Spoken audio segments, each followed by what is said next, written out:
Hi everyone, this is Beth with Alliance for Youth and this month's Cascade County Currents. This month we're going to get back to our roots here at Alliance for Youth. Alliance for Youth was founded nearly 40 years ago in response to underage drinking and drug use, and substance abuse prevention is the core of everything we do. We know substances don't stay in their own lane. They jump the curb into things like domestic violence, homelessness, mental health issues, and we really want to get upstream, particularly with our youth, and give them the facts and information, and also put safeguards in place so they don't find themselves down the road to addiction. There are a lot of dangerous and addictive substances out there. Some are legal, many are not. None of them are safe or legal for people under the age of 21, not just due to the law, but also because of their developing brains. In Cascade County, the Cascade County Substance Abuse Prevention Alliance, known as SAPA, has been at the forefront of conversations about drug and alcohol trends impacting our communities here at home and across Montana. One of the ways SAPA stays informed is through quarterly environmental scans of local businesses, especially gas stations and convenience stores. These locations are often where unregulated and unsafe substances first appear. We call it gas station dope. One substance that has been on our radar for years is Kratom. Our work around Kratom began in 2018 when an emergency room physician from a local hospital came to one of our meetings with a concern. She was seeing an alarming number of youth arrive in the ER experiencing psychotic episodes, all connected to Kratom. Here's what we know. Kratom is a plant from Southeast Asia with opioid-like effects. It's sold in Montana in a variety of forms and marketed as natural, leading many people to believe it's safe. It is not.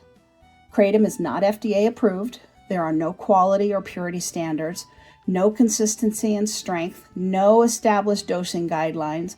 In fact, there is no reliable way to know how much is too much. And there are also in Montana no age restrictions. Hi, my name is Simon Ryan. I'm a child youth advocate. On our environmental scan, we saw that a lot of nicotine products, Kratom products were readily available for any individual that was willing to purchase it, as well as their security was questionable. Yeah, I was happy to hear that some of the places are IDing for Kratom products, but even if they ID and it's just readily available by the door, a kid could easily just snatch it and leave. So I thought that was interesting. Since 2020, there have been at least 29 deaths in Montana involving Kratom, or its potent metabolite, 7-hydroxymetragenine, also known as 7-OH. Kratom is addictive and tolerance builds up quickly. That means it takes more and more of the substance to get the same effect, increasing the risk of harm.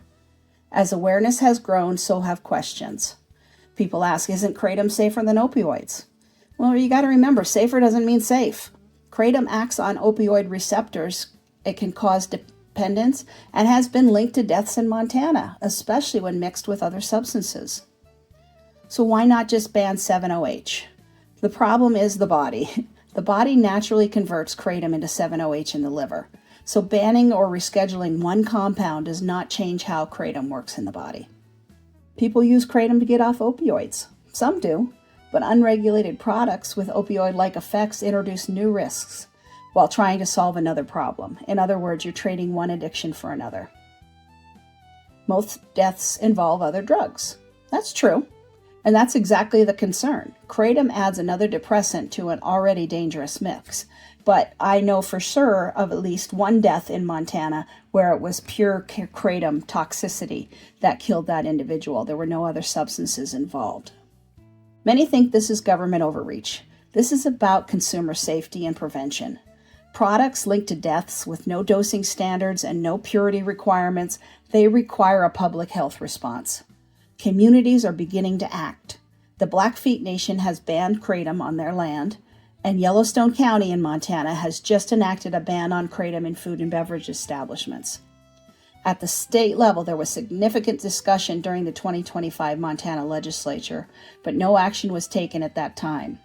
Currently, the Montana Board of Pharmacy is now considering action at its February meeting. Prevention is not about fear. This is about informed choices, shared responsibility, and protecting people before harm occurs. Because when substances are sold casually, the consequences are anything but.